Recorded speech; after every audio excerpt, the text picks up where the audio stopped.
مع حجم المصيبة وحجم الذي رأيناه من تهدم للأبنية واستنزاف للأرواح، نجد هناك من الناس من يتجرأ على الله سبحانه وتعالى ويكفر ويسب ويشتم الذات الإلهية على الحار والبارد، على السهل وعلى الثقيل، نراه يسب الله سبحانه وتعالى وعلى مرأى من الناس، وكأنه يتحدى الله سبحانه وتعالى. نرى كثير من شبابنا للأسف إذا لعب كرة القدم يتجرأ على الله، إذا لعب بلعبة الورق يتجرأ على الله، إذا أغضبه طفله نجده يتجرأ على الله، إذا أغضبته زوجته نجده يتجرأ على الله، ويرى المصائب التي تنزل في أهل الأرض ولا عبرة ولا اعتبار، ولا خوف ولا وجل، ولا توبة ولا رجوع إلى الله سبحانه وتعالى. ولأن سألتهم عن سبب هذا الكفر وهذا السب وهذا الشتم، يقول إنما نمزح نلعب نلهو.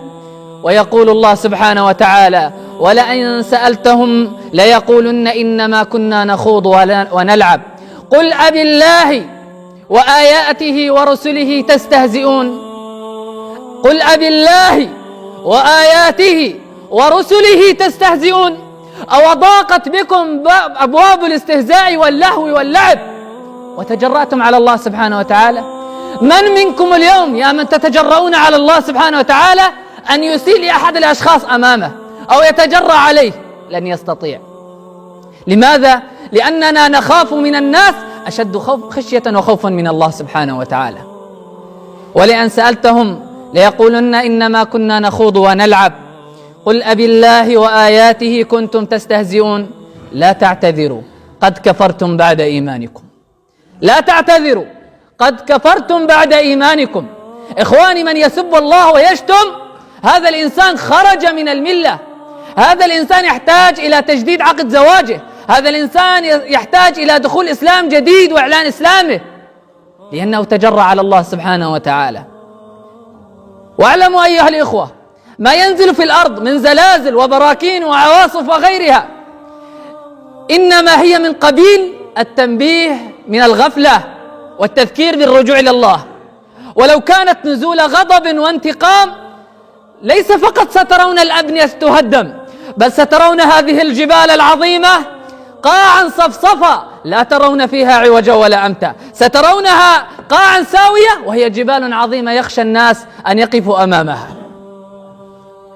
لذلك أيها الناس لا بد من العظة والاعتبار مما يجريه الله سبحانه وتعالى من آيات ليذكر بها الناس ويرجعوا من غفلتهم. قال سبحانه وتعالى: أفأمن أهل القرى أن يأتيهم بأسنا بياتا وهم نائمون. هذا البأس جاءنا والناس نيام، جاءنا والناس نيام، جاءنا والناس لا يشعرون.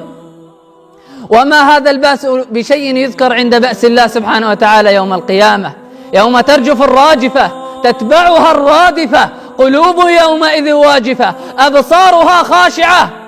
لذلك لابد من الانتباه والحذار. ويقول سبحانه وتعالى: أو أمن أهل القرى أن يأتيهم بأسنا ضحى وهم يلعبون. لذلك لا تأمنوا بأس الله بأن يأتينا بأي لحظة. لابد أن نعرف بأن الله قادر على سلب هذه الحياة من هذا الكون بأي لحظة، بأي دقيقة، بأي ثانية. وقد نكون بهذه الثانية حالنا لا يرضي الله، إما أن نكون غفلة عن الله أو نكون عصاة نعصي الله سبحانه وتعالى. فنسعى جاهدين بأن نكون على طاعة الله، وإذا أخذنا نؤخذ إلى الله وهو راض عنا. وكم من قرية أهلكناها فجاءها بأسنا بياتا وهم قائلون فلما أحسوا بأسنا إذا هم منها يركضون. رأينا في مقاطع الفيديو وغيرها نرى الناس يركضون من شدة الزلازل وخشية سقوط الأبنية عليهم. فلذلك لابد أن نعي حقائق القرآن وما يرمي إليها والتذكير بخشية الله سبحانه وتعالى. فلما رأوا بأسنا قالوا آمنا بالله وحده وكفرنا بما كنا به مشركين. اليوم ممن ماتوا قد يكون منهم من مات ملحدا لله سبحانه وتعالى وملحدا بآيات الله ويشرك بالله ولا يؤمن بوجود الله. فماذا يلقى الله سبحانه وتعالى بعد هذا البأس؟ واعلموا أيها الإخوة بأن كل ما يصيبنا يقول الله سبحانه وتعالى: ولنذيقنهم من العذاب الأدنى دون العذاب الأكبر لعلهم يرجعون. فالعلة والغاية الرجوع إلى الله، التوبة إلى الله، الاستغفار لله. لا بد من أن نعي من غفلتنا يا أيها الناس.